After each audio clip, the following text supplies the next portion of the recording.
So before the break, we have Amur. Now that we have shown you this soldering, these 7 chains of lead-free soldering, that will be covered in this. Typically, what kind of problems we face when we know this here? Basically, 7 most common mistakes operators make while doing a hand soldering. It is 7 things of It's up to you to make a note of it and avoid making such mistakes.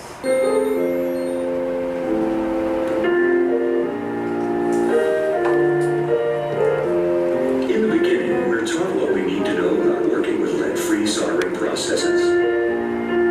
But when we're trying to meet production schedules, it's easy to start doing things without thinking. And pretty soon, we develop some bad habits. And we're not even aware we're doing anything wrong.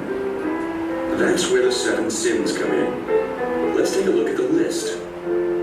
There's cross-contamination, mishandling moisture-sensitive devices, unnecessary touch-up and rework, lack of preheating, excessive tip temperature, insufficient flux activity, and warping.